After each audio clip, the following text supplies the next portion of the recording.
Buonasera. Allora, presentiamo il libro dal titolo Un uomo muto e canto innamorato di Giorgio Cauchi, che è qui accanto a me. Giorgio, come vedete, è un ragazzo giovane, ma nonostante questo ha già pubblicato, già al suo attivo la bellezza di 4 libri. Poi ci dirà bene che tipo di libri, sono romanzi, lo stesso tipo questo, poi diremo che caratteristiche ha questo libro qua, e ha vinto un premio nazionale con una poesia dal titolo Cara lettera. Ce la puoi leggere?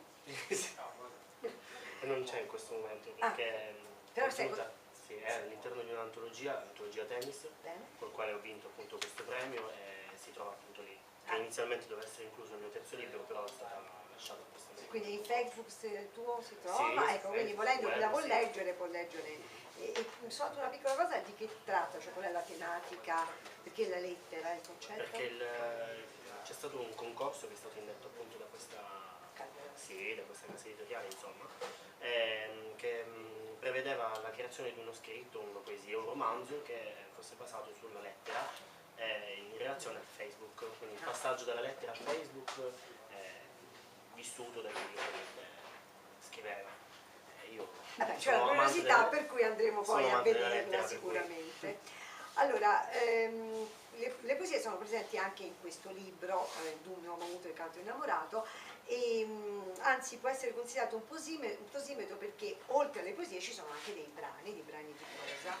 Come dicevo prima, è nato da un'esperienza che io stesso vivevo.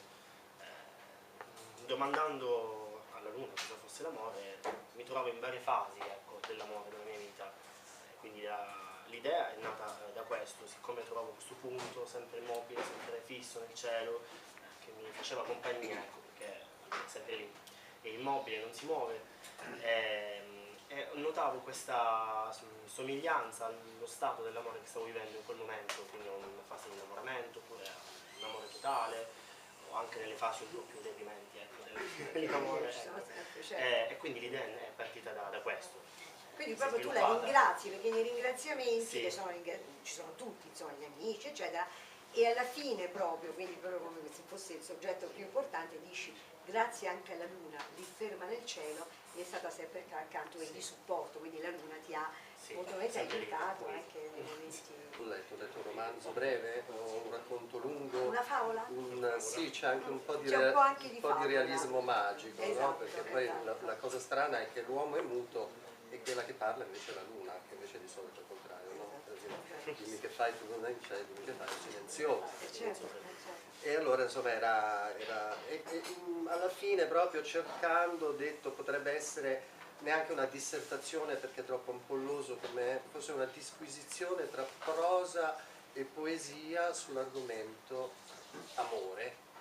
Mia madre, se tutti gli equilibri che giacciono sul fulcro di ogni cosa, bilance inesauribili di verità, cercassimo per davvero un principio, se di tutti gli affetti gentili e di tutte le sacralità del cuore di cui ci adorniamo fastosi scoprissimo il primo palpito, se di tutti i sentimenti che si succedono con gelido distacco, ergendo armature fino ai denti, trovassimo il germe primario, non potrei più permettermi di perdermi nei grigiori consueti, perché griderei a voce piena l'amore che ho per te, madre, senso primordiale di tutte le mie affettuosità.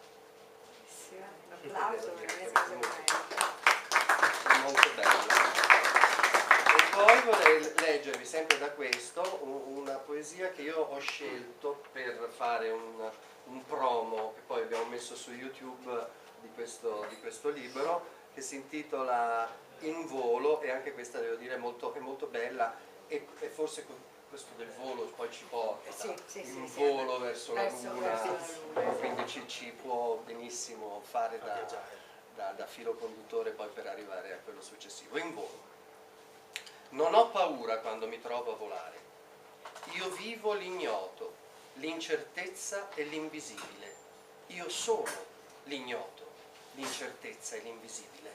Se volete cercarmi, alzate semplicemente lo sguardo. Aprite gli occhi e mi troverete lì, in qualche punto, in qualche spazio, in qualche attimo, in qualche stato, ma senza appoggio, solo col silenzio incastonato dentro, il silenzio della calma, il silenzio dell'ignoto, dell'incertezza, dell'invisibile.